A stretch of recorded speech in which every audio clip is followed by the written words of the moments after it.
মেয়েটি রেশারেশি করতে যাবে কেন? তারা তো প্রাণ ভয় পালাচ্ছিল, তারা একটি বিশেষ কাজে অন্য রাজ্যে যাচ্ছে। আজকে এই দুষ্কৃতীরা, এই মদ্যপরা, তারা তাড়া করে এর কারণে আজ গাড়ি উল্টে গেল, মেয়েটির প্রাণ চলে গেল। এর কারণ হচ্ছে এ রাজ্যে পুলিশকে আর কেউ ভয় পায় না। রাজ্যে যে কোনো প্রশাসন আছে এটা কোনো দুষ্কৃতীরা মনে করে না, সবাই ভয় মুক্ত হয়ে গেছে। কার্যত এ রাজ্যে আইনের শাসন যে নেই সেটা বারবার প্রতিষ্ঠিত হচ্ছে। তারপর রাজ্যপাল বলছেন উনি আশা রাখছেন সরকারের মতো ব্যবস্থা নেবে। উনি কি এখনো আশা রাখেন যে এই সরকারের মতো ব্যবস্থা নেয়? যদি এটাই উনি মনে করতেন তাহলে উনি কেন বললেন যে আমার সিআইএসএফ এর প্রোটেকশন চাই, পুলিশের উপরে আমার কোনো বিশ্বাস নেই, পুলিশের চরিত্র তিনি জানেন না? স্বাভাবিকভাবে যতদিন তৃণমূল কংগ্রেস থাকবে মানুষ ধরেই নিয়েছে এগুলো চলবে। Panagarh, one woman dies. It was said that it was due to eve teasing. What will you say? Where is the safety and security of a woman in this state?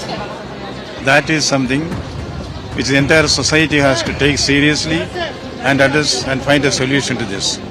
I am sure that the government will act in an appropriate manner to instill confidence in the women about their security. ধাওয়া করে তরুণীকে eve teasing এর অভিযোগ, তরুণীর মৃত্যুর ঘটনায় এখনো পর্যন্ত একজনকেও গ্রেফতার করতে পারেনি পুলিশ।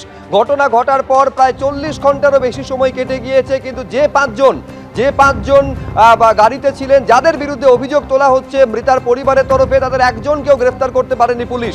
আমরা ম্যাপের মাধ্যমে আপনাদের বোঝানোর চেষ্টা করছি এই যে 20 কিলোমিটার কতটা বিভীষিকাময় হয়েছিল সুতন্দ্রার কাছে, যিনি প্রাণ হারিয়েছেন। একেবারে পাশ থেকে এসে গাড়িতে ধাক্কা মারে বলে অভিযোগ, তারপর গাড়ি সেখানে উল্টে যায় এবং তাদের মৃত্যু হয়।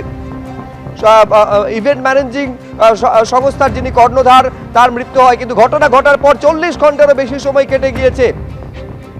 সর্বোচ্চ শাস্তির দাবি পরিবারের তরফে করা হচ্ছে, কিন্তু একজনকেও খোঁজই পেল না পুলিশ। ঘটনা ঘটার পর প্রায় 40 ঘন্টারও বেশি সময় পেরিয়ে যাওয়ার পরেও এখনো কারোরই হদিশ পেল না পুলিশ।